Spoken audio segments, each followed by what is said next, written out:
If people were shy about reporting UFOs in earlier days, that attitude began to change by the mid-1970s when a rash of sightings, particularly in and around Elmwood in western Wisconsin, began to take shape. This is the time period when Wisconsin began to be known as something of a UFO hotspot, the kingpin of which is George Wheeler's unhappy excursion in 1975 and 76. The wave of sightings began on March 13, 1975. The activity at first seemed to center around Mellon, a small town 20 miles south of Ashland in northern Wisconsin. The Phil Baker family found a dome-shaped object with a brilliant halo over it on the road near where they lived. It flashed brilliant colored lights and emitted a high-pitched metallic buzz. It eventually disappeared, but not before authorities were contacted and radar observations were attempted by the Duluth, Minnesota airport. While investigations revealed nothing, that same night gave rise to dozens of reports all over the western portion of the state, particularly in the counties of Ashland, Douglas, Iron, and Pierce. Reports were of peculiar lights in the sky, flying saucers, problems with electricity, stalled cars, and strange shadows. Airports and sheriff's departments were busy with follow-ups of such things for over a 100-mile stretch. Nor did the reports stop after that night. Over the next few weeks, more reports were filed for that particular night and for many nights following. One of the most notable came from George Wheeler, a police officer in Elmwood. During his tour of night duty, on the same night citizens in Maiden Rock and other places on the way reported a strange orange light over the Mississippi River. Wheeler saw a huge fireball heading northeast of town. Jay Kaler was the first to spot it. He was living southeast of Ellsworth along Highway 10 near Grange Hall when he phoned in his report. The chief dispatched Wheeler to check it out, who picked up the trail on County Double P. Nancy Theis, who lived on County C, phoned in some time later not only to confirm the sighting, but claimed she witnessed no less than 4 UFOs. When Wheeler spotted it, he at first assumed it was an airliner about to crash. It was a brilliantly lit orange color, with blue lights, cigar in shape, and a football field in length. As he drove himself into a ditch, the huge object came to a stop immediately overhead. It hovered silently over him over 1,000 feet up, then headed west, displaying some aerobatics on the way. Within seconds, it was gone. Wheeler believed he had seen something extraterrestrial and hoped for another chance at seeing something like it again. While Wheeler's incident happened within the town limits of Elmwood, there were enough reported incidents over the next few years within a 25-mile radius of the town that made the citizens declare Elmwood the UFO capital of the world.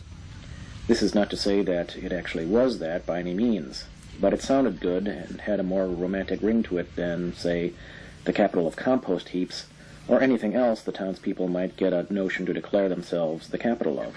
It was, in other words, an advertising gimmick. But it was important enough for the locals to declare, at the end of every July, a UFO Day, which is honored with a parade, softball and other games, a dance, a costume party, and a fireworks display. And to be sure, as much beer and brats as anyone could down in a single day. And if you were to ask anybody what this actually all signifies or stands for, most of them would only have a vague idea as to what it was all about. When I was there, I asked a number of locals to help me locate certain sites where the actual unearthly incidents took place. None knew of the places or the stories, or even knew what I was talking about. The main event here, with the possible exception of the evening fireworks, is the parade down Main Street. It has something to do with throwing candy to kids.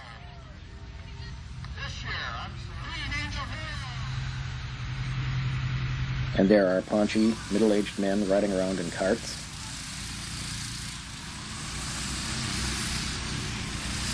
Girls on floats, girls on cars, girls on tractors, all with the same extraterrestrial sign language. There are disco queens, cows, horses, more disco queens, the occasional politician trying to turn the opportunity into votes, more disco queens, more tractors, more horses, funny bands, Serious bands, cuddly space aliens, and space aliens on cows. All of this is an excuse for a party, of course. After all, what's a UFO celebration without Vikings? And it all helps to bring in the extra tourist dollar. But the actual incidents that gave rise to the celebration in the first place are completely ignored and barely understood. But why on earth should anyone let facts get in the way of fun? On the night of April 22nd, 1976, George Wheeler was again pulling late-night police duty. He radioed in to the chief at 11 p.m. that he was going to check out what appeared to be a fire at the quarry near Tuttle Hill. When Wheeler called back, he claimed he was watching another one of those UFOs, as he did the previous year. Only this one was a dome-shaped craft, a picture of which he drew for the Eau Claire Leader telegram. Suddenly the radio went dead. The chief called an acquaintance who lived next to the quarry and received an exact confirmation of the sighting from a second observer. Meanwhile, another neighbor, David Moots, saw Wheeler's car sitting in the middle of the road and went to check it out. He found Wheeler barely conscious. Wheeler muttered that he had been hit, attacked by a flying saucer. Moots helped him up, and both tried their hands at starting the car, which rumbled to life with great difficulty. Later it was found all points and plugs inside the engine were burned out. Wheeler was taken to a hospital in nearby Menominee. Wheeler barely remembered what happened to him. He revealed he had been looking over the quarry. He could see shadowy figures inside the craft. He estimated the ship to be 250 feet wide and 2 stories high. The craft hovered over toward a nearby field, and Wheeler followed it to the highest point of Tuttle Hill, where Moots discovered him when the saucer shot out a blue-white light from some apparatus off the bottom of the ship. The light struck Wheeler, and he blanked. Wheeler never recovered his health. He complained of unbearable headaches and pains in his arms and legs. None of the doctors seemed to know what was wrong with him. Wheeler suspected he got a dose of radiation from the UFO. 6 months later, Wheeler was dead. No autopsy was performed, but it was surmised he had suffered a heart attack. The Wheeler case was considered serious enough for the CIA to investigate. You'll never be the same again, having these experiences and knowing what we know. You know you have a purpose. I've had that sense all my life, knowing that I had a purpose in life, but never knowing what it was until I came to Wisconsin and met the people in this group and have had have my memories come back to me. You just know there's no going backward, and you know what you have to do is very important. But there are many people all over the world. Everybody's got a purpose. Everybody's got something to do, a part of the puzzle. So it really puts your life in perspective. I always call it bittersweet because I would not any longer want to not know what I know, but the responsibility sometimes is heavy, more so because I do know what I know. I feel more responsible for completing the mission I chose to do when I came down here. Well, in 1995, when we had the crop circle, the neighbor lady, 2 doors over, 2 doors to the north from me, lost the water in her well for a day and a half. She had no water in her house. It came back. It's never been so good. Now, did they come for the water and get down to an aquifer and draw water out of the aquifer to draw it down that much? I don't know. It sure seems strange she lost her water in her well for a day and a half. There's a gentleman up in Armstrong, just out of Armstrong, which is a little town about 2.5 miles from here, overlooked the big marsh next to Vista Drive. He said he woke up in the morning and went to get a drink of water about 3 o'clock in the morning. He saw a blue light in the sky coming toward him from the south, going north, turned white and then orange and dropped down into that marsh.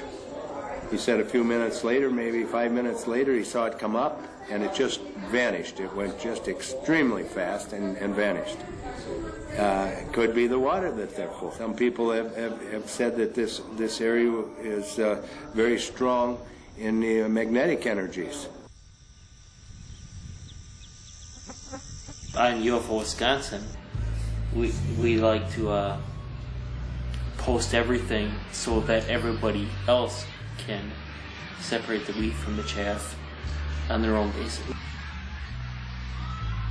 Over a decade after the Wheeler incident, there had been enough sightings in the Elmwood area that sped the call of it being considered the UFO capital of the world.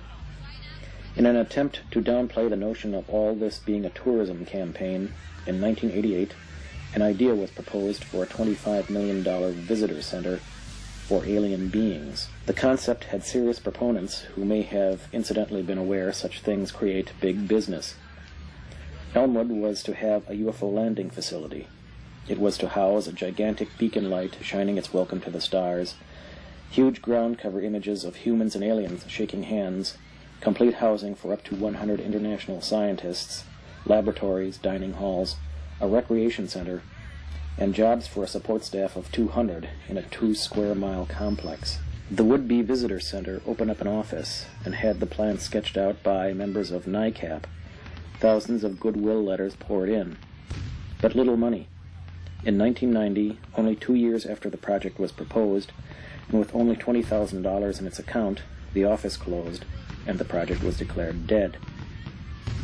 Now all that remains are the parade, the beer drinking, and the fireworks.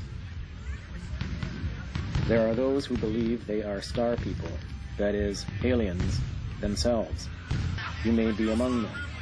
Brad Steiger in his book Star People, and Scott Mandelker in his book From Elsewhere, both have claimed that they are directly descended from aliens while living in human bodies to experience the human condition. Both have devised simple tests for you to tell if you too are such a star person. For her to get it through me, watching her thing while she was jumping up and down, pulling her hair and the whole thing, I could see it. It's the mental impressions. And first when you get in contact, you think you're talking to yourself. You think it's all a bunch of baloney. It's almost like talking to God. First you just think to yourself. Then finally God steps in and you realize your mind starts running not exactly the way you would run it. And that's what this is. Do your family and friends see you as a bunch of nuts? Or, I mean, how do they react to I think it's a little bit different with all of us. Try not to go there. I think in the beginning, you get so, wow, things are falling together, pieces of the puzzle are falling together, and then you go tell people that are close to you, hey, this, go up on the peace ship, got friends up there, and they're like, oh, okay. So you realize quickly that just by telling somebody, they're not going to, everybody has a different level of understanding. So just because you know this to be your truth, everybody's got to come to it in their own time, in their own way. So we've learned to kind of back off a little bit on telling everything we know to our family. My family has accepted my strangeness as normal for us, and they don't ridicule me about it. As far as how going on board has changed me as an individual, there are times when I want to respond in a rather harsh way at times. Thinking about this in the evening, when I wake up in the morning, it's completely different. I have a very mellow approach to take. They must have taught me something pretty good up there, because I've noticed a change in myself from harsh to more of a compassionate individual. I had asked Mon one time, who was our main contact on board the ship, I said, Mon, I don't want people to think that I'm a kook or something, when I tell them that I'm having contact. And she said, well, that's where your balance comes in. In other words, she said, they know you, who you are and how you present yourself to others. You are not an unbalanced person. They've known you for those years, and they know that you're not that type of person that's off the deep end or something like that. We were sitting at a table, a circular table, and I recognized everyone there. An individual comes up with a magnetic levitation vehicle. I don't know what it's riding on, but it came right up to the table. The gentleman said, I'll wait for you over here, pointing to a post, and he backed away. We continued to sit there, talk, and discuss things, and then when we got together, I asked, hey, anybody else recall something that happened last Thursday evening? And then they would share what they recall. One time I came to the meeting and I said, gee, I remember being on a ship last night, but it seemed like I was climbing a rope like they have on a naval ship, where you kind of crawl up the side. And boy, I'm really tired and I'm sore. And I said, gee, I remember doing that. It was like a black tie affair. We had talked to Mon several months later, and she did confirm that it was a high-level type meeting, and we were wearing our, what does he call it? Our dress uniform at that time. So we get confirmation from our contacts up there, and also we have to have a good idea of what we remember before they say anything. They don't just tell us everything. We have to confirm it in our own minds and together.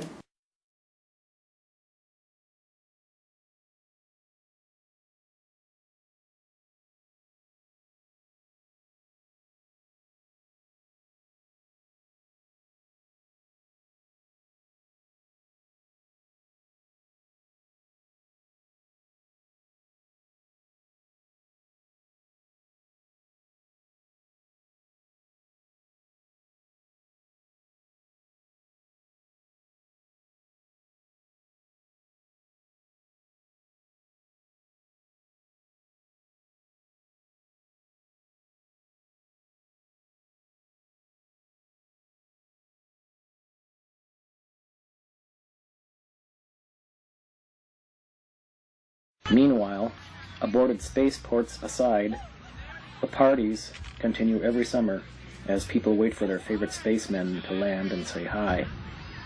Belleville, just south of Madison, offers many of the same activities as you'd find in a celebration in Elmwood, including concerts of local bands, games, craft sales, and above all, a parade. The parade here has the same offerings as Elmwood, including cows, tractors, candy to kids, and silly aliens. But there is even less of a sense of history or purpose here, other than that of having a good time. Residents here seem unsure of what actual aliens are supposed to look like. This may be because the celebration here comes inexplicably at Halloween, in spite of the fact that the major events that happened here all took place in the dead of winter. Well, ghosts, goblins, aliens, it's all more or less the same thing. What's a little monster between friends?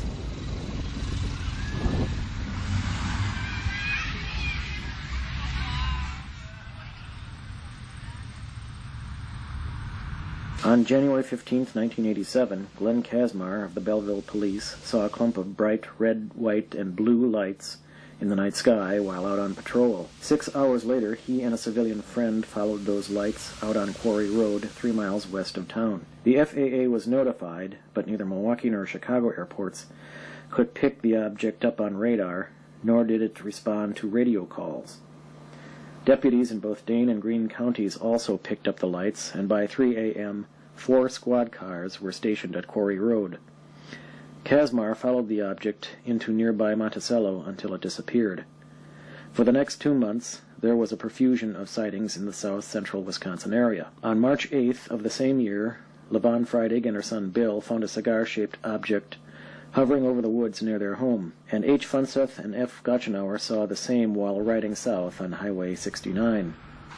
Funseth also stopped to photograph it, but on developing the pictures, all were blank. Weeks went by before the sightings tapered off, and most were actually centered around New Glarus, not Belleville. It just happened that most of the witnesses were near Belleville at the time the reports came in. At Benson's on Long Lake, once all the serious seminars are over, people hang around into the evening to await the arrival of UFOs, as if it were actually planned like fireworks on the 4th of July.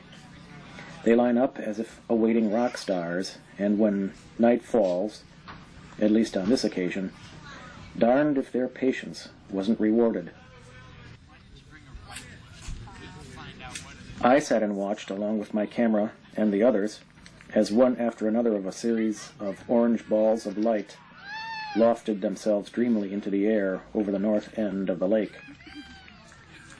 Except for the light they possessed, they seemed almost transparent, and were perhaps a quarter mile or so away from us, and several hundred feet in the air.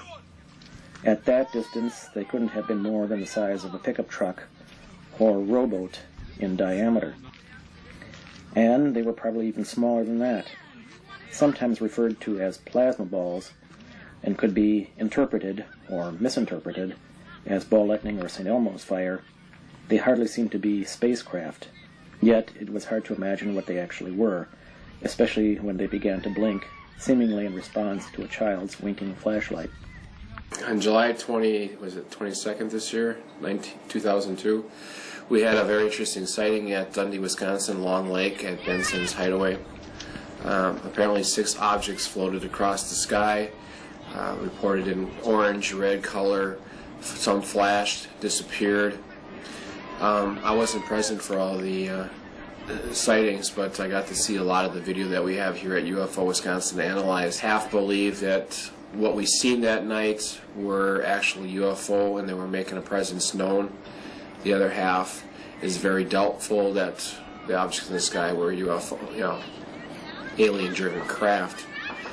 As UFO Wisconsin goes, we look at both sides. It's very well possible that those objects that floated through the sky were, in fact, unidentified flying objects, maybe from outside our planet.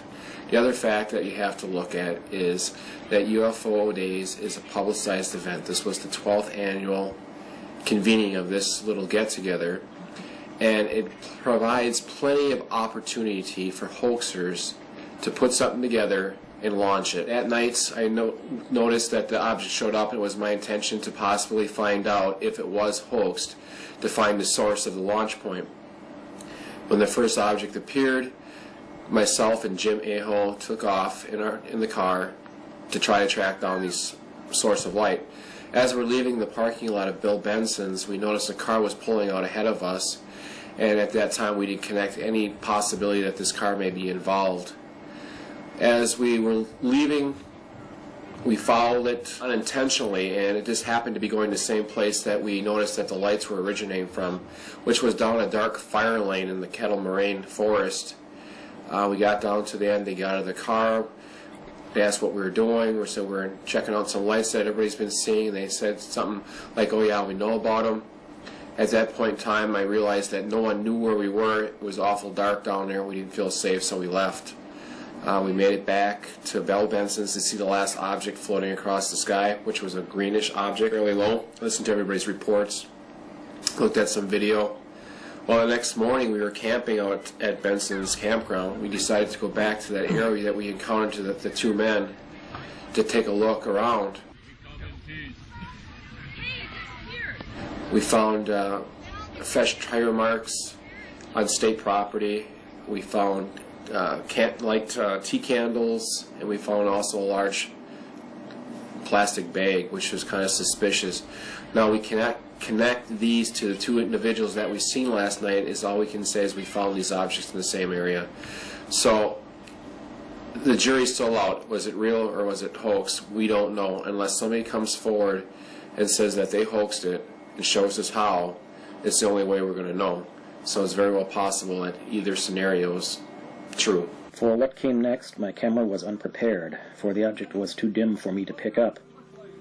You are looking at footage donated to me of the 6th and final object to appear. Somewhat minty green in color as opposed to what you see recorded here, its presence was known some 5 minutes after the others disappeared. I was standing on the pier when it passed, some 200 to 300 feet directly overhead, at about the automobile speed of 30 miles an hour. I could also see, but is not visible here, 2 strands or filaments, each one leading from the principal shape to the spheres below. This object came out of the south, heading north, along the lake's meridian, unlike the other objects, and therefore was against the wind, ruling it out as your average balloon. It's been going on for many, many years in the area. One morning I woke up about 3 o'clock in the morning, and I lived with my mother at the time, and over the lake it was real bright, like a daylight. And I thought, my goodness, did I sleep all night and all the way until the afternoon? I went back to bed and I woke up in the morning and I realized that, golly, what in the world was that I saw? Yeah, but they're attached. I would say that more looks Practicing an ancient Wisconsin tradition, following a rough night of watching people from outer space, we all went inside for a beer, perhaps on the belief that we were all way too sober for what we'd just experienced. This is where the local spin doctors get their chance to formulate the method by which events are to be interpreted.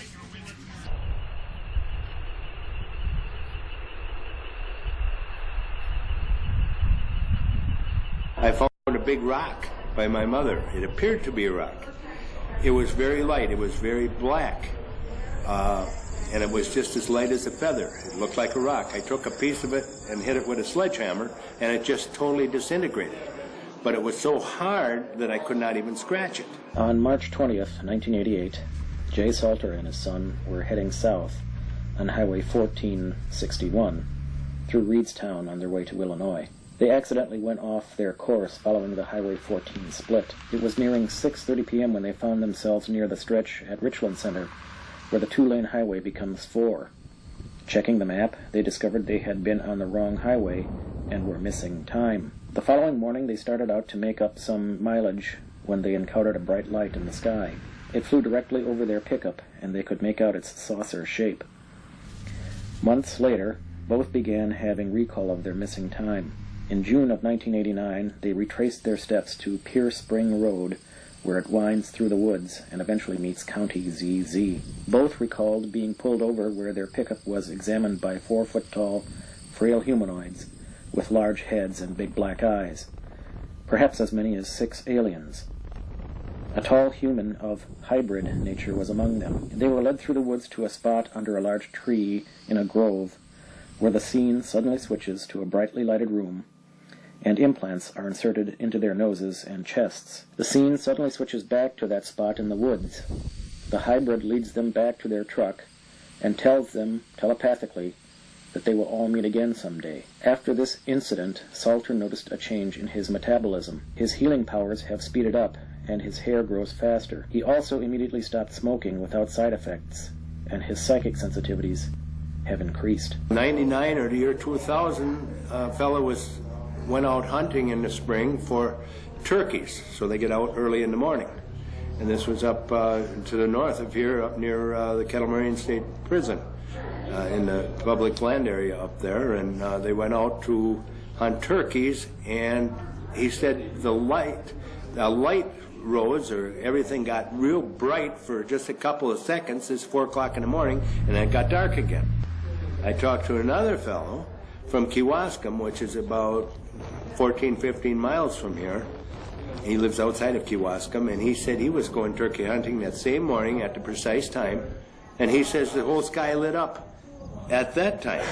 Now that is quite an area for it, and he said it was just a couple seconds. It was real bright, and then it went dim again. I remember volunteering. I mean, as bizarre as it sounds, I remember volunteering, say, I come. I remember I got born and whatever, and I have the choice inside me to help or not help. And the whole thing is more just like sharing and putting it out there. I actually have a memory of being in Egypt before, and in Yugoslavia. I'm not like a guru that's like, oh, I'm going to preach about the afterlife and reincarnation and stuff. It's something that I remember. It's something I never would think I'd remember. I didn't always remember it. 1997 is when I remember it. And then it just hit me. Literally, I was talking to a friend. I got up to walk out of the room to use the bathroom or something, and my whole vision just left me. And I saw myself gazing on this scene in space of a spinning mass of sun. Like, it looked like a sun that was spinning. And there were trillions upon trillions of like souls that made up each of these lights that made this spinning mass. And I was one of them. Ideas, thoughts, whatever, like all flowed around this light and became one. Like all these lights contributed to one thought that became one. And the thought passed about somebody to help with something down here, and I said, I'd do it. And I tell you, I just shot out of this light. And was on my way to go get trained and whatever. And I'm standing in the middle of the room, my friend is sitting there on the futon, and I'm going, whoa. I've never had anything like this happen before or since. And then I started saying, how can I forget? Like, forget what? And I'm like, forget who I am. It was like forgetting that my first name is Heidi. how can I forget where the heck I came from? I mean, it was that crystal clear to me. And actually, it was so real and clear to me that I had 2 more years of college left. And I had internships and everything. And it was my only dream before this stuff was to become a therapist. I was going to move to Hawaii. Honey, I had the whole thing planned. I was gone.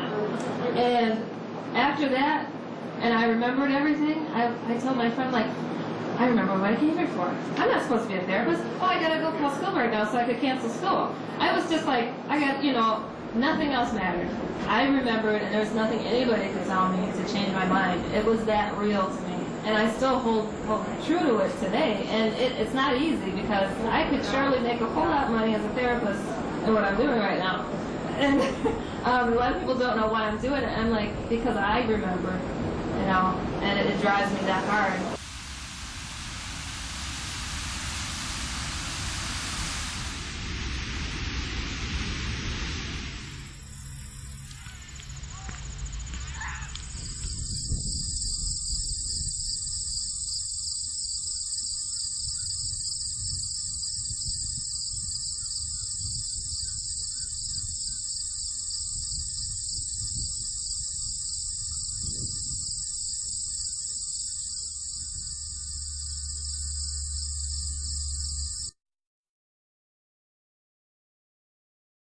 While completing this project, a crop circle was discovered in a farmer's field in Dodge County.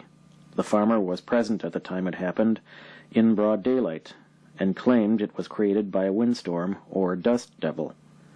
While wind is no doubt responsible for many simple circular forms, as was the case here, it is doubtful wind alone can create the more sophisticated patterns seen. In recent years, crop circles have broken out of their more simplified geometrical circle patterns into more recognizable and religious objects, including Hindu mandalas, Kabbalistic trees of life, and Hebrew menorahs. What this all means, of course, is still anybody's guess, and websites like Great Dreams and Crop Circle Connector dedicate whole reams of information, turning the study into a new form of science.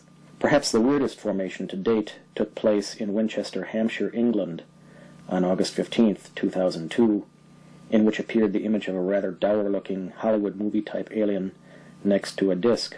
Spread over nearly 100 meters, the image is one of the largest found, and the disc portion immediately conjured impressions of a binary coded message as if it were a phonograph record or computer disc, much like attempts we have made at coded messages implanted on artificial satellites sent to explore the planets. One attempt at translating the code into English came up with the message, "Beware the bearers of false gifts and their broken promises. Much pain, but still time. There is good out there. We oppose deception. Conduit closing." Whatever that means. And while the jury is still out as to whether or not the image is a hoax, or the message has been properly interpreted, it seems certain we will be treated to more such events as time goes on.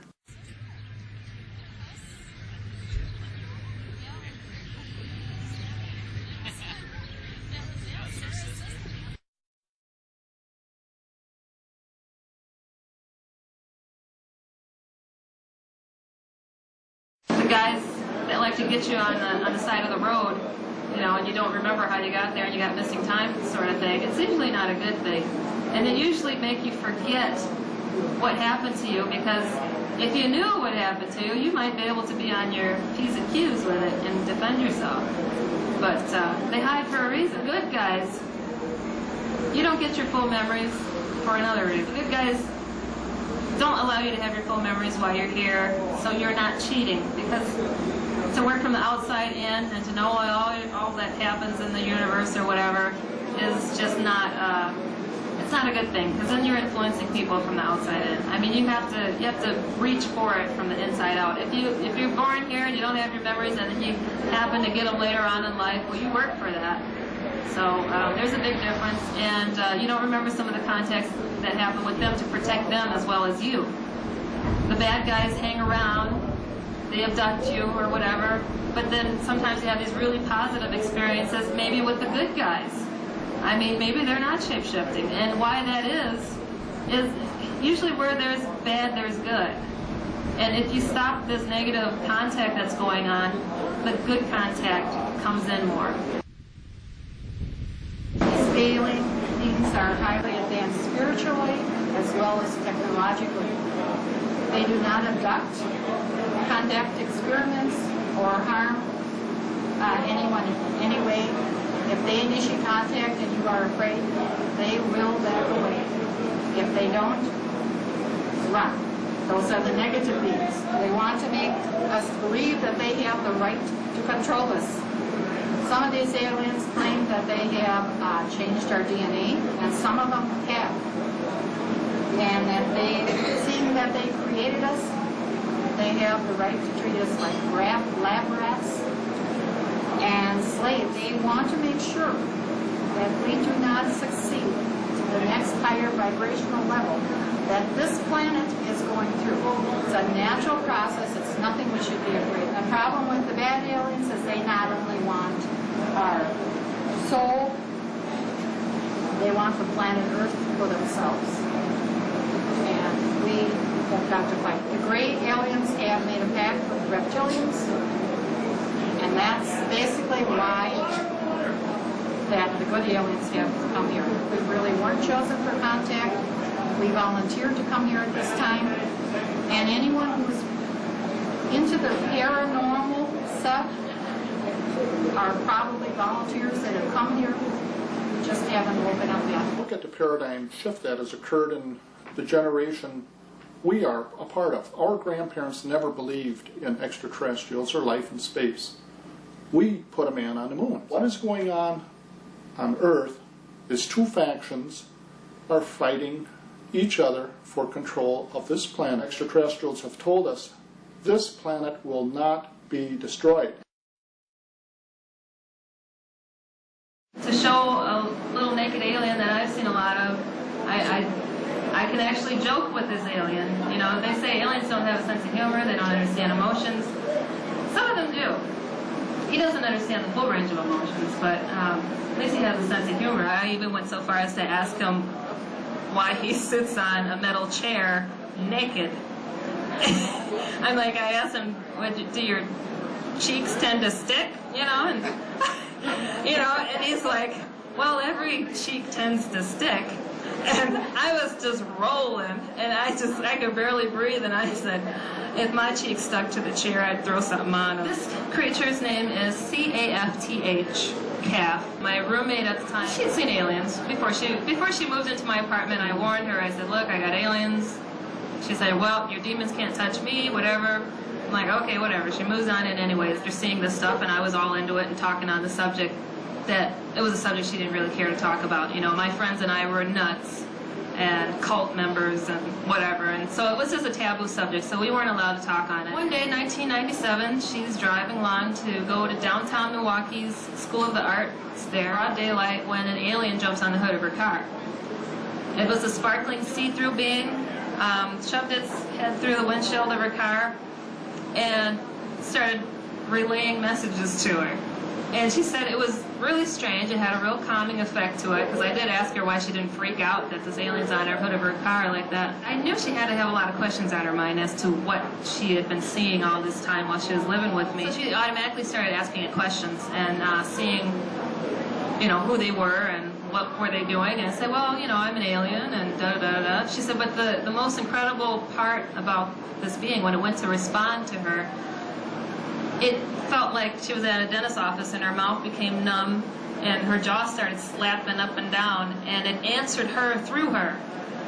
She somehow got to her school. She doesn't remember how.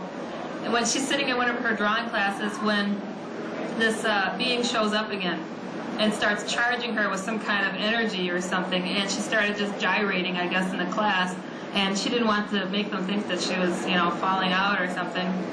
And so she gets on the phone and she calls me. And she's freaking out. She's all crying, hysterical. Oh my God, this alien jumped into my car, you know, and oh my God, there it is again, you know. And I'm just like, what? You know, what the heck are you talking about? Aliens all of a sudden. I'm like, do you need me to go pick you up or something? Are you okay? And she goes, no, it's okay, it feels good, whatever it's doing, it's just charging me, but I just don't know what to think about it. And I was just like, it feels good, you know, I don't know what she's talking about. End of the day, she and I go out and we drive to Lake Michigan over there on Milwaukee's east side, and we're chatting about the day's events, you know, she's talking about an alien that jumped on the hood of her car. She's talking to me when she suddenly says, I don't know why, but I feel like I have to meditate right here and now. And I'm like, meditate? I'm like, okay. I'm like, should I get out of the car? I didn't really notice it's something that she did. It was a little bit freaky. I was like, all right, okay. She suddenly just closes her eyes. She's Hispanic. She's got a real thick accent. And her accent kind of evens out, and she goes, hello, I've been waiting to speak to you for a very long time. And I'm like, and your point would be, you know, Amanda, what's up? And, oh, no, this is not Amanda.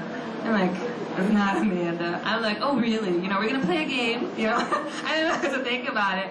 And Amanda pops in, and she goes, I see this triangle shape with a line through it.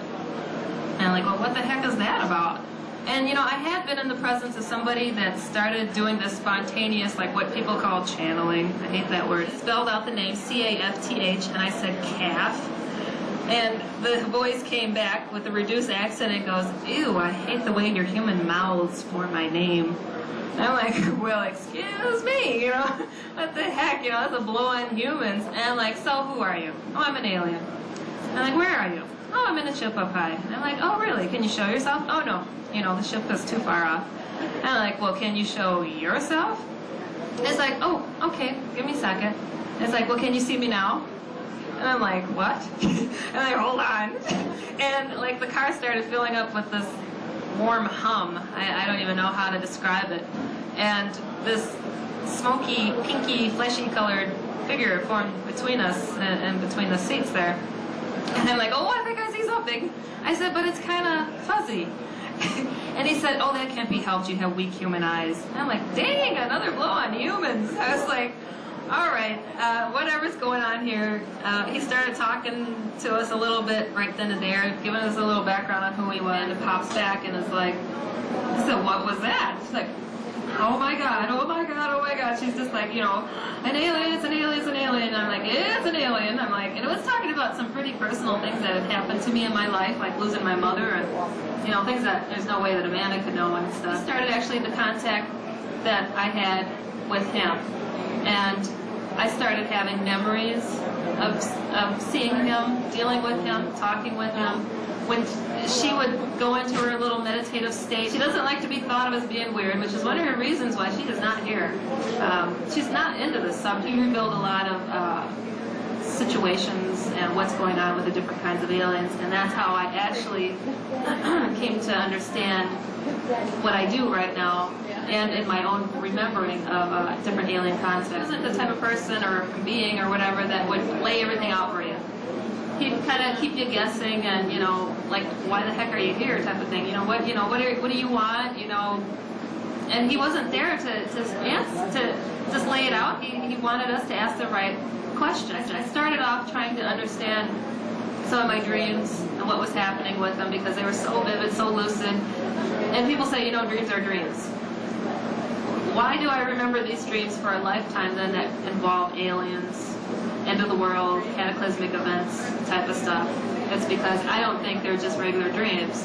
And if people want to discount their dreams, then they could discredit the Bible because lots is written on dreams that we think is nothing. It was during the time of the Hale-Bopp comet, and my friends and I are down there in Florida, and we watched as the moon started to grow dark. I'm like, what is it? An eclipse? You know, what's going on?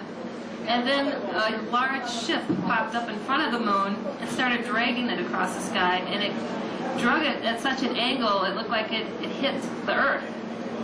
And winds and the houses went tumbling down the street, and it was just incredible. And I was like, well, heck, I got contact with an alien. I'm going to ask him, what's with these crazy dreams all the time? And that's a dream I asked him about, and he's like, oh, well, the darkness in the earth was pulling the moon towards the earth, and we stopped it. The darkness in the earth. I'm like, what the heck are you talking about? He said, you called them the shadow people. I'm like, the shadow people. I was like freaked out. I'm like, you mean those little dark things that I just couldn't figure out? You know, it just seemed real nosy, and I didn't know what. Yes. I'm like, they're real? Yes. And I'm like, so what's their deal? You know, because I started seeing so much of them, and so much less of aliens. I really wasn't connecting the two. He actually let me know.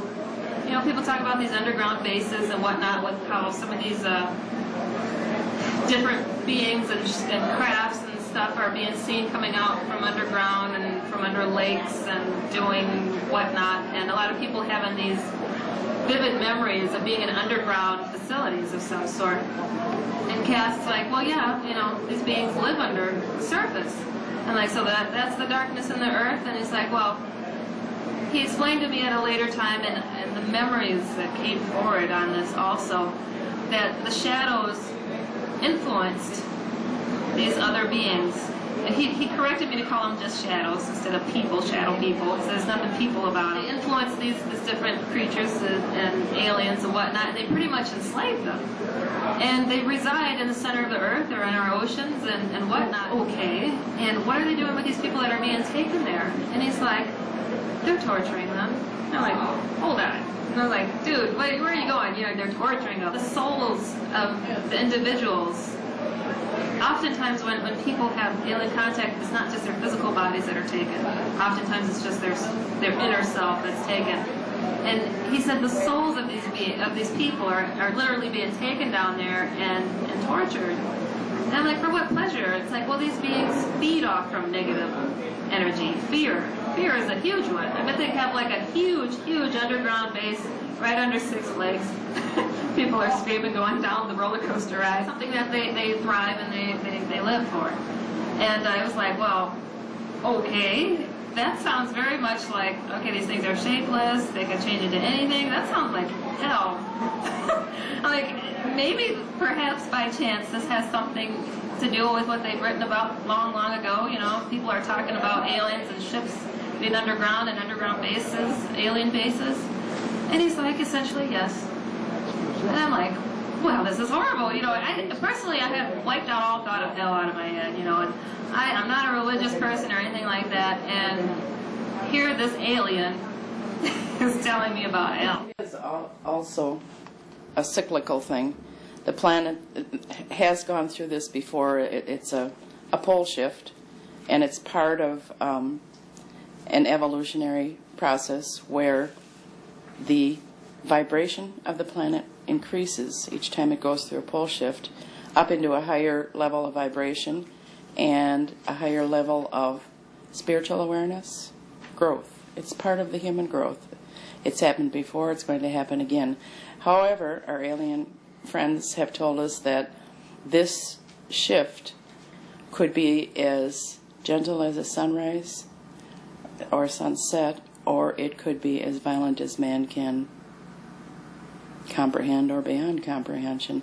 And it all depends on the amount of negativity on the planet at the time this shift occurs. A friend of mine's little sister, living down in Florida at the time, and she woke up because a little girl with big black eyes with a little bit of wispy hair on her head, looked like one of those alien hybrids, woke her up and said, come on.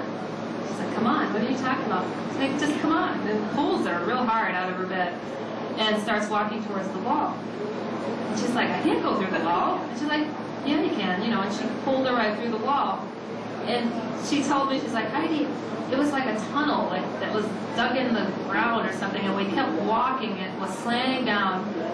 She said, it smelled like stinky eggs. And I'm like, sulfur? I'm like, well, this girl, she keeps pulling me, and we're walking forever.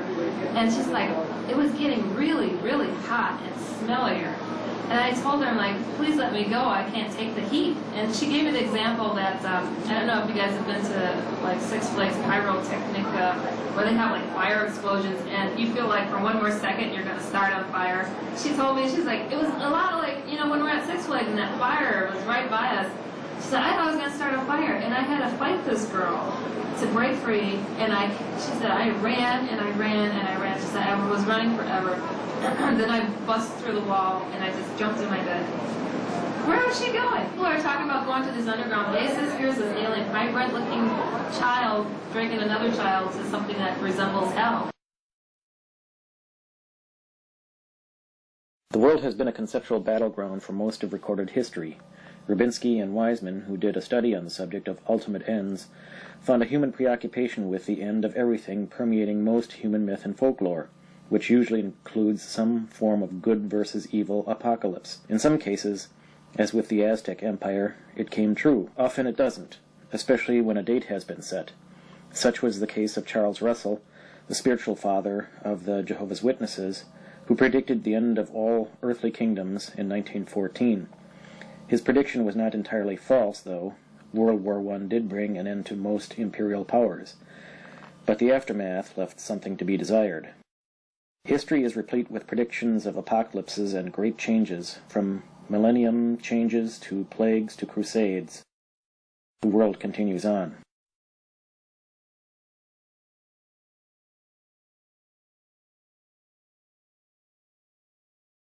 There has been no shortage of visionaries in recent times, or information to let us know of other realms and planets. Urantia was bolstered into recognition by Dr. William Sadler, an author and lecturer in the Seventh-day Adventist Church, and Dr. John Harvey Kellogg, who owned and operated the famous sanitarium in Battle Creek, Michigan, a place which developed a reputation for quackery in later years. The real mystic, though, was Wilfred Kellogg, Sadler's brother-in-law, who began having seizure-like trances in the 1900s. He soon began to converse in a voice not his own. Eventually, he began dictating pages of material. The voices coming through Kellogg claimed to be of a high order of angelic beings, and in time a book of the material was produced. In one fevered night, Kellogg dictated 472 pages of material to his exhausted stenographers. These papers eventually became Urantia, which still has study groups around the country who sit and discuss the book. Urantia displays a huge cosmology. In it, the master universe is all of creation. At its center is paradise, where the ultimate Godhead is. Paradise is made of a substance called absolutum, which is neither matter nor energy, dead nor alive, but different from everything else. Surrounding paradise are 3 ellipses, each containing 7 worlds. Around these 21 worlds are 7 elliptical rings, each containing a billion other worlds. Altogether they are the universe of Havona. Outside Havona are 2 more rings of dark gravity bodies that keep interior universes in balance. Beyond this revolve 7 super-universes, each containing 100,000 locals, and each local universe has 10 million inhabited planets. We are in the 7th super-universe. On all these inhabited planets, all mortals, that is, all intelligent life, happen to be humanoids, and all belong to one of 3 primary races called red, yellow, blue, or 3 secondary races called orange, green, indigo. Urantia is the name for Earth, which sounds similar to Urania, daughter of Zeus, and muse of astronomy in Greek mythology. Urantia contains a huge pantheon of lesser gods beneath the great I Am, or Jehovah, and an even larger list of sub-gods and angelic helpers. Once it gets caught up to near history, much of it is a rewrite of the Bible. The thing about Urantia is that it feels less like a book of absolutes from some intergalactic source, and more like a treatise from the 19th century. First of all, it is very difficult to read. The book seems obsessed with numbers and schemes of all sorts. It makes a great many claims as truths, such as the layout of the universe, for example, which are unprovable. Its history is no better than the history in the Bible, and its science is equally weak, containing many passages that are either scientifically wrong or totally unprovable. Because of this, it has the look and feel of being written by a shut-in of the 1900s. Perfect for explaining Wilfred Kellogg, not so good at explaining God, angels, the universe, and extraterrestrials. But does that mean it is wrong, or merely a product of its time? One of the earliest in our history, Joseph Smith, a poor farm boy from Palmyra, New York, in the early 1800s, claimed he was visited by an angel named Moroni, who told him of a set of gold tablets buried in the earth. When he dug them up, they portrayed a great story written down by a scribe named Mormon, who told of the lost tribes of Israel coming to America to colonize the continent long before the European invasion. In Smith's time, stories of Israel's lost tribes were very popular. There is little evidence to support Smith's claims. In the late 19th century, during a spiritualist craze that took over Great Britain and the rest of the civilized world, creating such groups as the Golden Dawn and the Theosophist Society, John Newbrough, a New York dentist, had also authored a new Bible called Waspe, a Cosman Bible. It was supposedly dictated from an ethereal source in 1881, and he maintained that angels manipulated his fingers while typing. The Faithist movement was born of this, which established a colony in Cholome, New Mexico. When predictions don't come true, believers often, rather than abandoning their faith, transform it to meet the new conditions. This is done for the simple human motivation of not to appear like a gullible fool after once having put so much of oneself at stake on a prediction or prophet that turns out to be dead wrong, or worse yet, a fake. This has happened all through history and could even go as far as explaining the belief in Jesus' resurrection after his death. He was, after all, first considered to be a Messiah, releasing the Hebrews from their bondage to the Roman Empire. When that didn't happen, his kingdom, written about many years after the fact in the Gospels, could have been transported to heaven instead of Palestine. To keep the story alive, it may simply have been reported that way ever since. Sheer blasphemy to any true believer, even to this day. Feistinger, Rieken, and Schaefer actually did a study on a group that predicted the world's finish in 1954, and awaited their departure on a flying saucer, all of which never came true. In the end, some refused to give up their beliefs, but modified them to alternative circumstances. More recently, people have been having high spirit contact and writing books about it, while foregoing the need to write a new Bible or a rewritten old one, such as J.Z. Knight, Jane Roberts, and Ken Carey.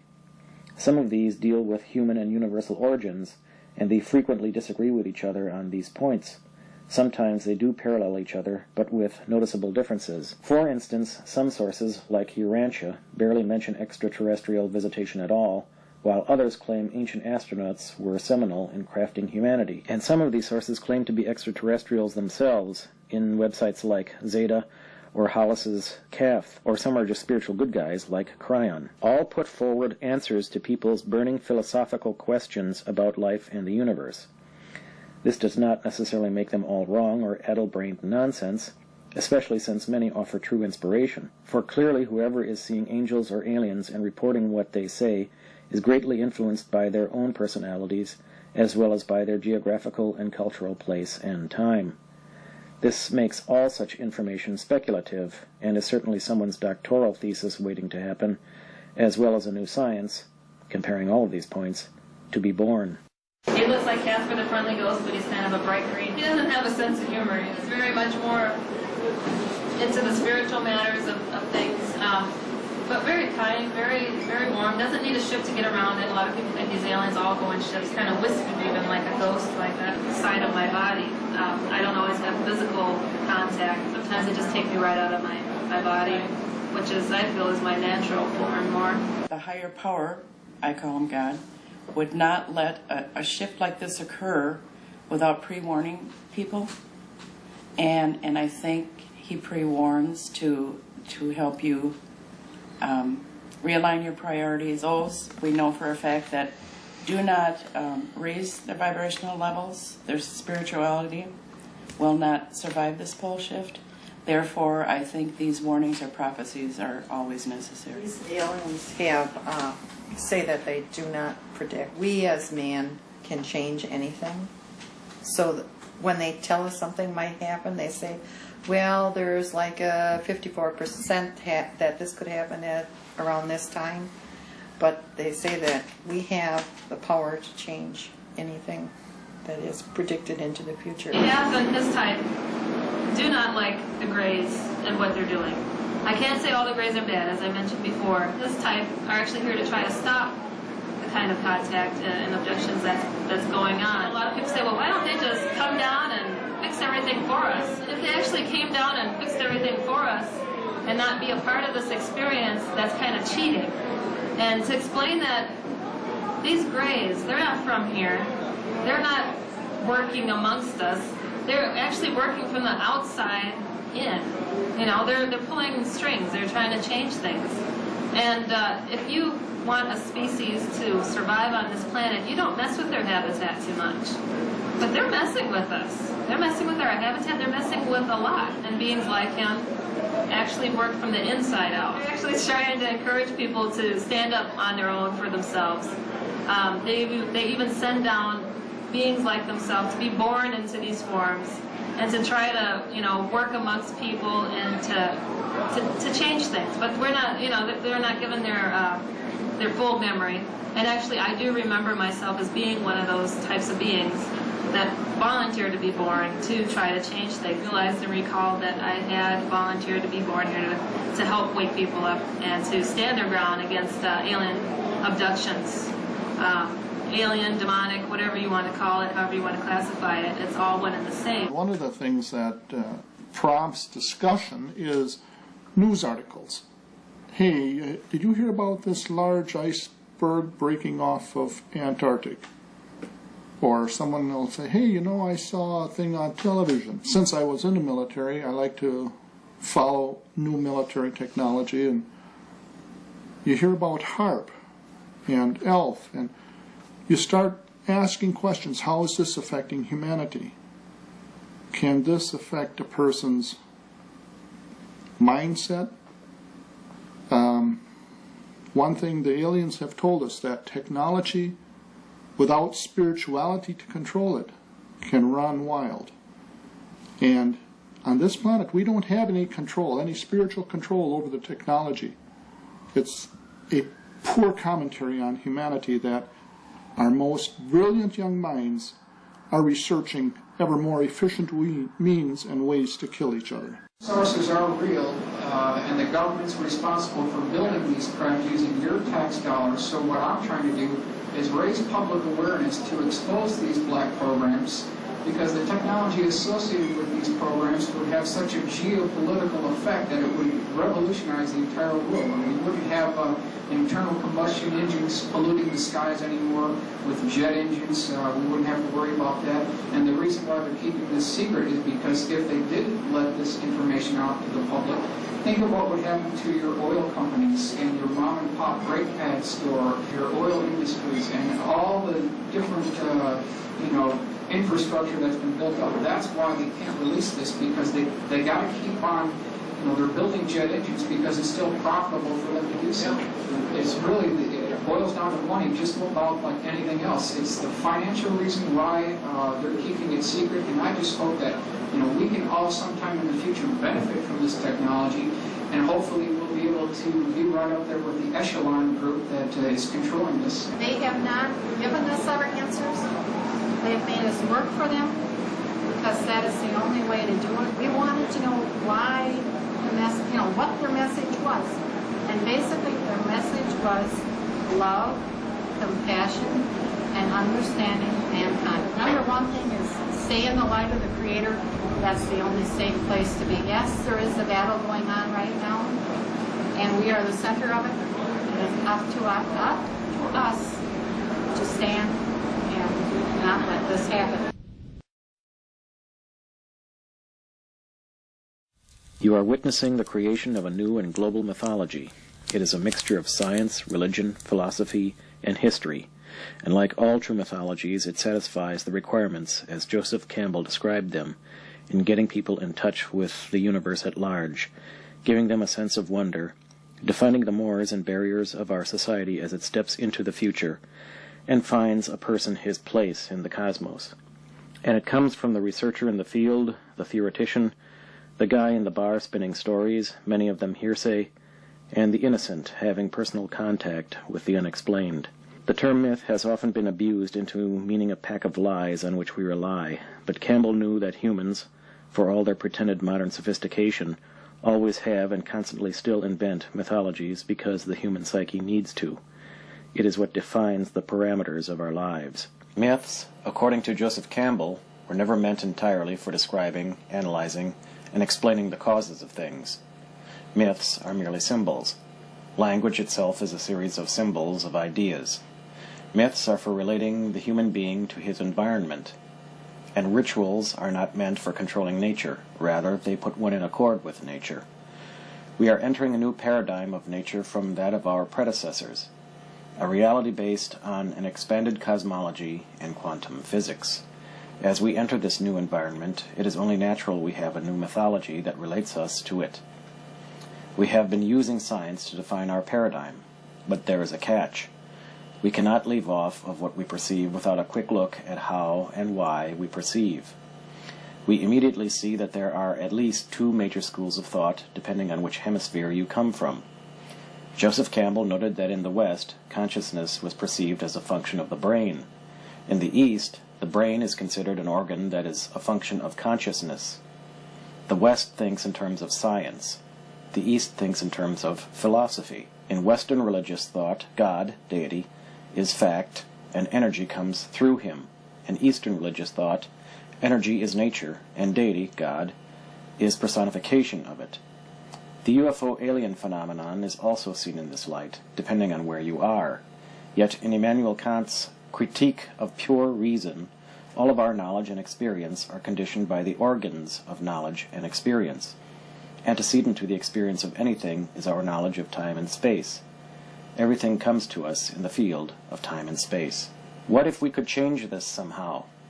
UFOers are finding out that they are fighting against the dictates of pure reason.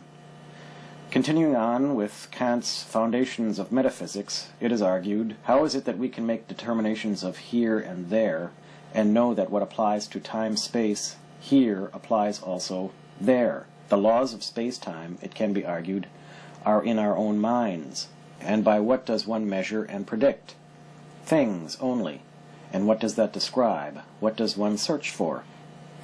The intangible, life, and the universe. Eventually one picks up things by the way one thinks, the laws of logic, and one can become enclosed by them till one cannot accept or think about what does not fit the pattern. We are ruled by the laws of logic or ego consciousness, people in the West would argue, and both Schopenhauer and Nietzsche have described this same scenario, whereas in the East things are described from a different base. When Deepak Chopra asks what is everyday reality, he asks the same fundamental question, but with an Eastern background. He argues the world does not have an independent existence from the observer, but rather the world is a response of the observer. He uses the demonstration of an experiment where two sets of kittens were raised in a lab, one group of which was only exposed to a room with horizontal lines, the other in a room of only vertical lines. As adult cats, when let out of the lab, the vertical line group could not recognize or deal with any horizontal pattern, and vice versa with the horizontal line group. The lesson to be learned and applied is that we learn through our perceived paradigm of the world. It shapes us as we shape or recognize it. Anything outside the paradigm is simply not perceived. We only see our own interpretation of the world. What exactly the world is depends on who is doing the observing and what methods, and what questions they ask themselves. The problem with Western science, as Chopra perceives it, is that it is based only on empirical evidence and materialism. UFOs have produced little or no material evidence, therefore they don't exist by this logic. In the Hebrew mystical tradition of the Kabbalah, or Kabbalah, the five ordinary senses are sometimes regarded as the blinders, because they are our connection to the outside world, and they help us define it. Yet it is only within those senses we know of anything we call real, and they can be overpowering, enough to override a sixth sense, that of intuition and our inner voice, from which we get our connection to our spiritual self, and ultimately that of faith, that of communion with a higher power referred to as God. According to Kabbalistic thinking, since science cannot prove this inner voice other than to psychologically justify it, because it has no material form, science can lead us into a delusion of reason, a trick of the mind it tries hard to prove itself from. In John Peniel's book, The Lost Teachings of Atlantis, he describes an automobile at a used car lot that looks like a perfect, classic model to a person standing on one side of it. To a person on the other side, they might notice that its doors and fenders are all bashed in. Like the blind men trying to describe an elephant with their hands, it depends on your point of view, and whether or not you can shift that point of view to get a second, verifying angle. A third person in a helicopter looking straight down at the same car may see both sides, and understand that both viewers' opinions are simultaneously correct from their respective vantage points. But neither has the whole picture. The trick in solving unexplainable mysteries may lie in being open enough to take in perspectives from both science and spirituality. Science itself changes as it finds new data. The discovery that galaxies are flying away from each other and have a background radiation forced the acceptance of the Big Bang theory of the universe. replacing the old steady-state theory. But unanswered questions about the Big Bang are imposing new theories of multi-dimensions and multi-universes in string theory, and even this is being challenged by plasma theory, which states that a Big Bang is not needed at all to start the universe, and probably didn't. The argument is fostered by the lack of observable evidence to prove the Big Bang. Plasma theory's leading exponent is Sweden's Hannes Alfvén, who found in the mid-20th century that the pattern of material makeup of galaxies in the universe can be recreated using experiments on gases in a laboratory. He and others have argued that the Big Bang does not adequately explain for the amount of matter nor disbursement of galaxies within the time frame of 16 billion years allowed. Following in his footsteps, Eric Lerner believes that science, like any other cultural phenomenon, is a victim of fashion, peer pressure, and old boys' clubs rule as much as any system. He parallels the beliefs of cosmology with the beliefs of religious thinking of the Middle Ages. So too does Richard Morris on the subject of evolution, and Paul Devereux with earth sciences. Devereux tries to prove scientifically that Earth itself is a spirit or has an individual soul like any person is supposed to have. Like Joseph Campbell, Devereux begins his theory with ancient myths and follows the path to the Greek Pythagoreans of an united belief in Earth's soul. Devereux sees a mental split between body and mind, earth and heaven, in social attitudes during the Christian era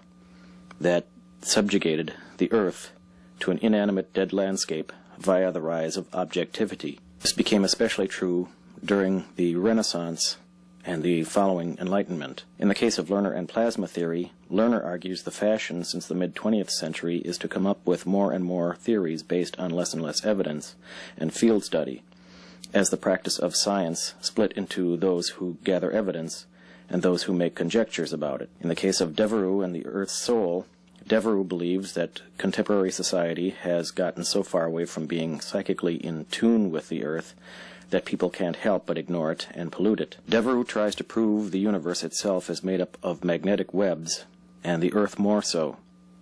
All animals can tune into this magnetism due to the iron and various magnetic crystals in their blood, humans especially so in their pineal glands. He also believes an overexposure to artificial magnetic fields, like radio waves and electrical fields, may be numbing or harmful, and is why urban humans especially seem out of touch with Earth's needs. Having formed what he called the Dragon Project as a watchdog force, he claims the low-lying ELF and VLF wave emissions, only recently abated by the U.S. Navy, can have a damaging effect on wildlife, with us included. As for UFOs, Devereux claims many UFOs can be explained by Earth's natural forms of volcanism and the interference or release of these electromagnetic fields.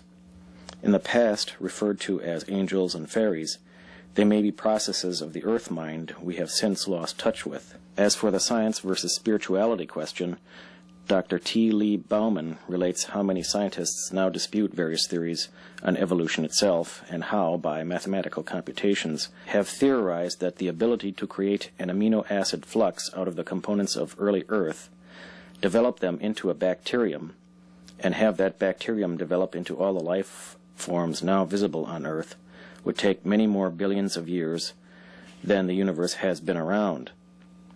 This does not mean there is a scientific case for divine intervention in the creation of life, but it leaves a big question mark. Evolution has had to be amended to incorporate a new form of punctuated equilibrium form, meaning evolution happens in growth spurts, than the steady progression that was originally assumed, though Darwin himself did not believe in a steady evolutionary pattern. Inevitably, hucksterism is part of the process in the modern-day world of myth and science.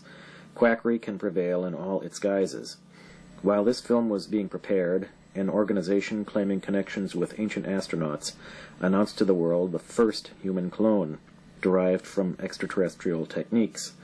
While such things may be possible, no proof was offered. So too are messages from the stars by many a channeled source. There is no correct way to prove or disprove any such claims, but some are more suspect due to a certain sensational aspect or showbiz quality of their reports. Even the most respected of these channeled reports can and should be questioned. Edgar Cayce has his own take on UFOs and ancient astronauts. When he predicted that an Atlantean spacecraft was to be found buried beneath Egypt's Sphinx, along with a chamber full of space maps and charts, an expedition was formed consisting of both archaeologists and Hollywood types to check it out. Using a system similar to sonar, they found there was something indeed buried beneath the monument, but the Egyptian government refused to dig. Hank Wesselman has projected himself 1,000 years in the future, when the United States has ceased to exist and the world is recovering from ecological disaster. And John Peniel spent time with the descendants of Atlantis in a Tibetan mountaintop in which he tells how the ancient astronauts appeared. A new brand of science may be emerging in the West that incorporates both sides of the philosophical debate, and no better example could be used than Frank Joseph's extraordinary research into what he believes to be the remnants of a seagoing, copper-trading empire called Atlantis that indelibly left its mark in the American Great Lakes, particularly Wisconsin and Upper Michigan. After publishing his first accounts, he began including extrasensory input as part of his research, as he was unafraid to bring in a panel of psychics to help. He also began to learn of other such rock lakes around the world, lakes that had stone pyramids or other such monuments of equal age and design in as far away places as Europe and Japan and other parts of the United States. These other locations include the famous Loch Ness of Scotland, as well as 2 other southern Wisconsin lakes near Rock Lake, but closer to the Illinois border, including Lake Delavan and Lake Geneva, a playground area for Chicago vacationers. Many of these additional watery locations have legends of serpents behind them. Since Joseph himself had encountered an unseen presence while diving in Rock Lake, he wondered if there wasn't more to these stories. He gave each of the 3 psychics some objects discovered at the lake and at Astalon, and asked them to psychometrize, that is, explain what impressions they get, telling them nothing else about the objects. What he got was a picture of life from 2 different time periods, the psychics being mostly in agreement, though they had not discussed the case with each other. One was a picture of red-haired, seagoing, adventurous people, half European, half Native American, that not only traded in mineral ores, but prided themselves on their spiritual advancement, much like modern-day Americans pride themselves on their high-tech industrialism. They left behind in their watery graves of Rock Lake a huge spirit being to guard forever their monuments. It rises out of subterranean holes at the bottom of the lake to foil those who would do harm, or are not of a certain spiritual caliber, as the being has a way of looking into people's hearts, that would allow a person near the sacred sites. Does this explain the presence and absence of sightings of such monsters around the world, and the difficulties in finding and photographing them? Does this explain Loch Ness? Are there more undiscovered monuments in bodies of water around the world? Is there one lying at the bottom of Long Lake that accounts for the supposed Long Lake monster, or is there some other psychic presence beneath its surface that attracts the UFOs to the area? The psychics also picked up on the beaded princess found buried at Astalon and now kept at the Milwaukee Public Museum. She, according to the psychics, was a deformed medicine woman originally from Tulum, a Mayan city on the Yucatan Peninsula. As a Mayan priestess, she links the Mayan with the Aztlan culture and helps establish a link between Aztlan and the later Aztec empire Cortez discovered. One of the hotspots in the world for UFO activity is Mexico City, which is a city built on lakes, a city of the plumed serpent. And the Mayan civilization, according to Arguelles and others, is a remnant of an outer space-born Atlantis culture, which Sitchin also develops in his Sumerian text series. While, according to scientific practice, Joseph's theory of a Wisconsin Atlantis link requires another field researcher to go over the same material to either prove or disprove his work, the question of who is doing the perceiving that Deepak Chopra raises remains an important issue in validating any theory. Meanwhile, the Native Americans, trusting their hearts and intuitions, as well as the traditions of their stories, believe they know. Nancy Redstar, in her book Star Ancestors, interviewed some native medicine people to find out this very purpose. In it she found an Abenaki woman who claimed the Book of the Hopi mentions Atlantis and prophesizes a cleansing of the earth, beginning in 2002. The Mayan calendar suspiciously ends only a few years after. To her, the hoop of Indian nations was broken first in the east and must first be repaired there. A Seneca man revealed that the 7 stars on the Iroquois wampum belt represent the 7 stars of the Pleiades, where he claims his people came from. The giant serpent mound of Ohio is part of their culture and full of little people, fairies and the like, who themselves are a brand of star people that arrived with them. To this day, planes do not fly directly over the mound because airplane transmissions fail over its site. Even astronaut Alan Shepard noticed magnetic irregularities over the serpent. A Cherokee man claimed that migrations came through Mesoamerica after the destruction of Atlantis. A Tarahumara man claimed the tomb of the high priest Pakal Votan at Palenque, Van Daniken's favorite symbol, is a direct descendant of the star people. And Olmec claims that many UFOs are descendants from Atlantis. The civilization split into 7 parts around the world, the central hub landing in the San Francisco mountain chain where the Kachinas live. He also claims that many such monsters and spirits, from Sasquatch to giant serpents, are interdimensional beings that live beneath the Earth's surface. Both a Yaqui woman and a Creek woman claimed we, the Earth, are going through a paradigm shift which is cleansing the world.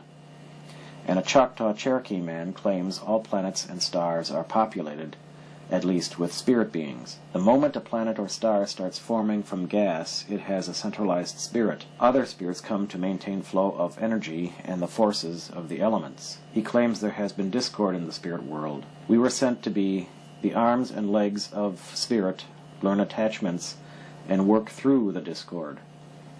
The physical universe is the Creator's mind in motion. We are not supposed to have full knowledge of this when we are born, so that we can work through each individual aspect of that discord. Each person has a special path in the scheme of things. The greatest hindrance of this path is self-involvement and judgment. Acceptance without judgment of people and situations, possessing the capacity of love for all things, is the pathway through the muddle and back to the spiritual balance the Creator wants us to take. This Cherokee man also gives meaning to the wampum belts and its prophecies, and claims during the interview to have been invited to participate in a ceremony in the mountains of Colombia, where people called the Koji reside.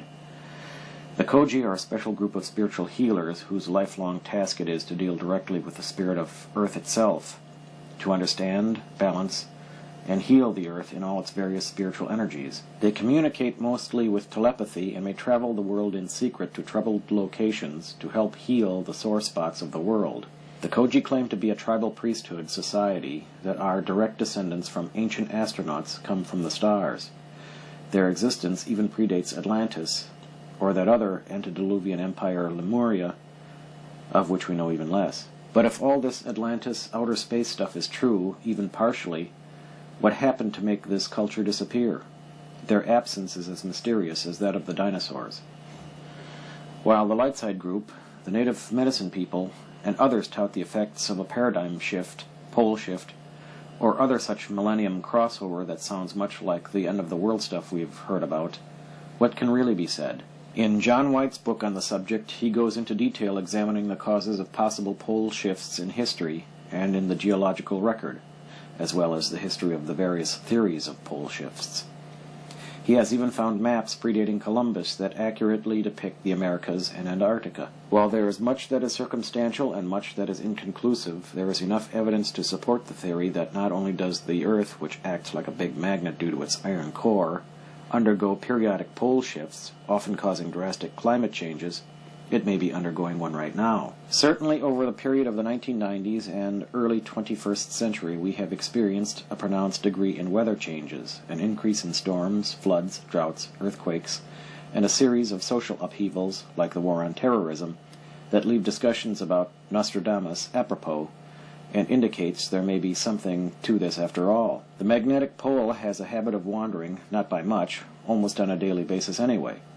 And though no great shift has yet been measured, the possibility is there. While the predictability of such events has little to go for it, White, too, consulted psychics for some aspects of his work.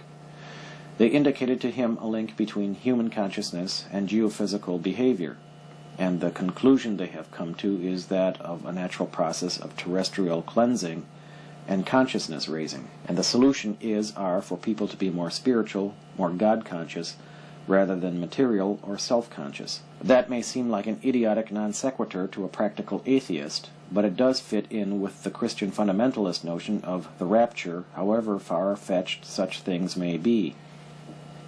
Spiritual practitioners of both right and left may actually have something to agree on in this. It also makes some scientific sense.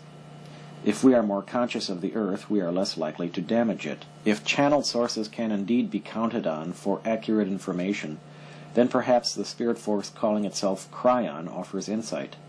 Picked up by Lee Carroll, a California businessman in the early 1990s, Cryon, as channeled through Carroll, claims to be the magnetic adjuster of Earth. That is, Cryon, a non-human giant spiritual entity who may dwell in the outer rim of the solar system with a lot of other planetary spiritual forces, and who travels about the galaxy as a sort of magnetic architect, carpenter, or repairman, fixes or reorients a planet's magnetic web of energy whenever the planet's spiritual force is trying to evolve to a higher plane, such as the Earth is now doing.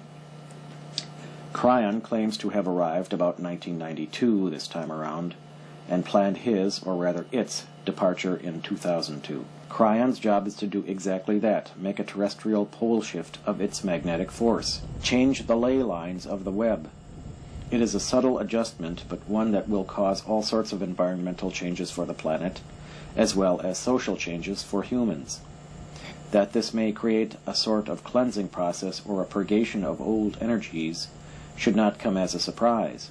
In other words, things may get worse before they get better. The last time Cryon visited and shifted magnetic energy around was approximately 2,000 or so years ago, and may have inspired the heights of Greek philosophy, Chinese invention, Buddha, Jesus, and a few other notables, as well as the repercussions from this activity, or so Cryon claims. Cryon's perspective on UFOs is this. There are two kinds of UFOs, one group from his side of the veil, one group from ours, the physical side. The group from the physical side, who arrive in metallic ships and use the magnetic gridwork throughout the universe to get from place to place, also are divided into two groups, positive, that is, helpers, and negative, such as the Greys. Cryon claims the magnetic shift he created will eventually drive all negative types of extraterrestrials away, as they will not be able to tolerate the new magnetism for long. UFOs from the Cryon side of the veil, however, are difficult to photograph because they are not metallic or material. They may have fuzzy edges, glow of a strange source, and behave like a very erratic light or sequence of lights in the sky. These may not be spaceships at all, but actual psychic entities. Cryon claims that people may not be able to see them properly because of their imprints. All humans, when born in a physical body, have psychic imprints placed in their brain minds that keep them from remembering, seeing, and experiencing such things as reincarnational lives, the spirit world, and anything that does not have a classic physical form. Cryon also claims that because of his work on Earth's magnetic web, which is gearing the whole planet towards a higher spiritual vibration, more and more people will be able to see, understand, and communicate with such UFOs and other entities as the century progresses. This is because the magnetic shift in the Earth also creates a shift in the imprints each one of us possesses. If none of these explanations make you happy, there is the theory that UFOs are simply us come from the future, when time travel is as easy as a phone call. And this mystery is one place where science and religion, visions and study, may have a perfect parallel. People on the islands of Melanesia remained primitive by otherworldly standards, leaving them unprepared for their encounters with white explorers of the 1800s. As late as 1946, Australians found people of central New Guinea still in a state of religious fervor over whites and their incomprehensible technology. Whites signaled the end of the world, which was true for them in a way. The natives killed livestock as a sacrifice in the belief more whites would appear from the sky, turn their black skins to white, and take them back into the sky with them. They watched planes fly, land, and disperse cargo. Out of cargo boxes came all manner of food and goods. Melanesians felt this was magic and began worshipping ritual images of the airplanes. They watched white people scribble on paper while the natives did the hard work in the fields, so they created rituals of writing on paper so that they too would be worthy of receiving cargo. Perhaps UFOs are simply us, thousands of years in the future, looking at their ancestors, while we react to them in both fear and reverence, like the cargo cults of Melanesia did for white merchants.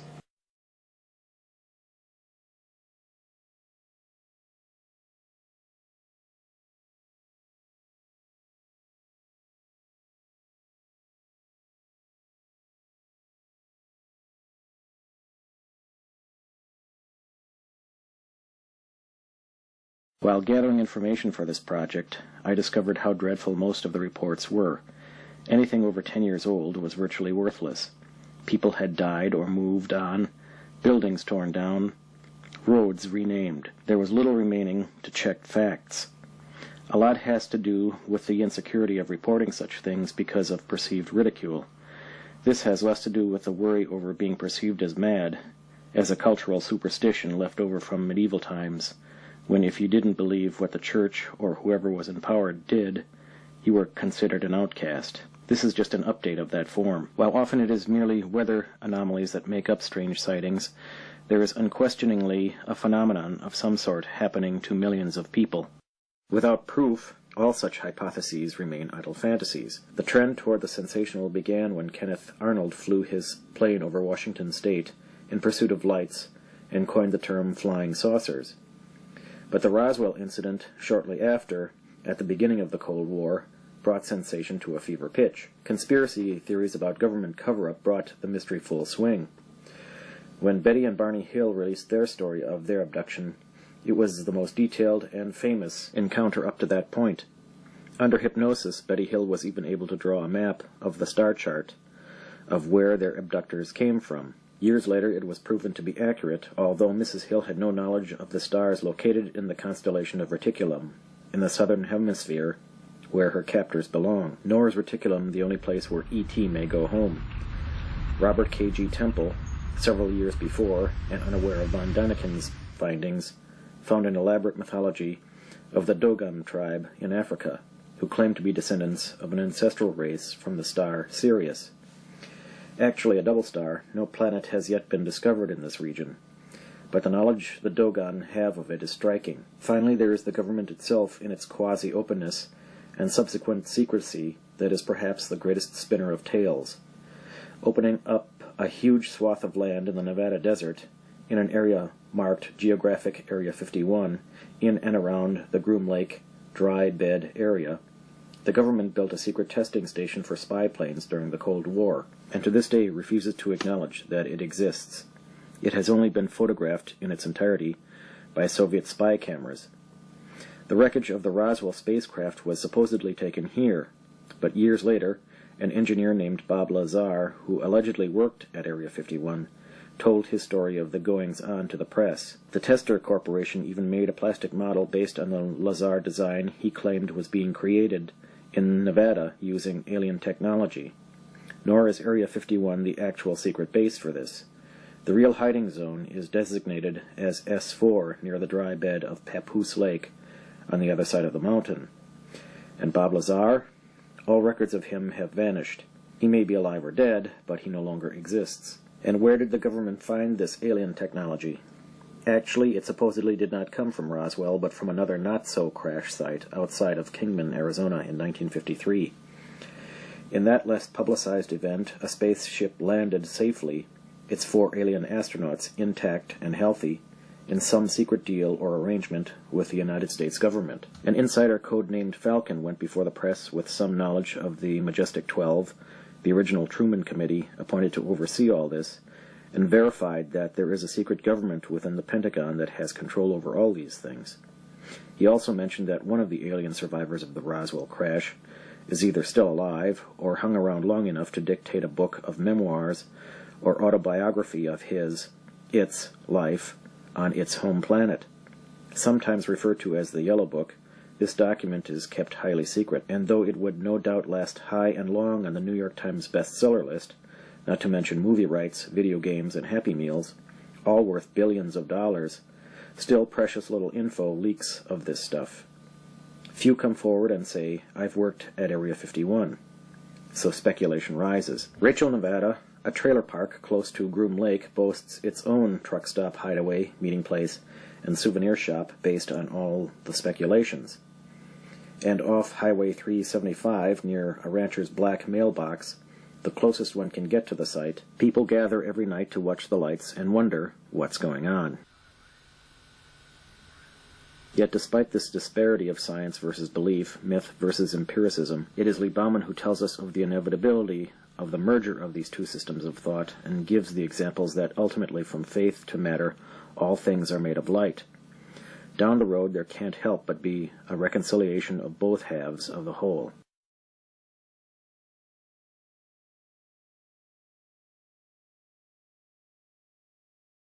While Frank Joseph looks for physical evidence of Atlantis buried in Rock Lake, and others look to Bimini Island and its underwater road to nowhere, will we find such connections in our future? Perhaps in trying to understand this all, it was Carlos Castaneda who has come closest to understanding how unexplained things work. Having studied Mesoamerican shamanism, he writes that all perception is syntax, like sentence structure in a grammar book. We have been built of a certain type of syntax by our own senses. If we can change our syntax, we might be able to perceive different worlds. Perhaps aliens, sea monsters, and Bigfoot are merely creatures with different syntax who can change interdimensionally, shapeshift, allowing us only occasional glimpses at them. It was Jane Roberts Seth who remarked that consciousness, energy, and matter are all one. Physicists are only halfway there. The channel source Cryon via Lee Carroll echoes this in his Cosmic Lattice, in which all space and time, all atomic particles, are interconnected and respond to conscious thought, just as every cell on your body responds to you, and all things animate and inanimate, close and far away, respond to love. The problem with the unexplained is that there are so many explanations. Which one's right? Probably they all are to a certain extent. The answer is simply to keep looking and have the courage to face the results. For often, the most unlikely answer is the one most likely true.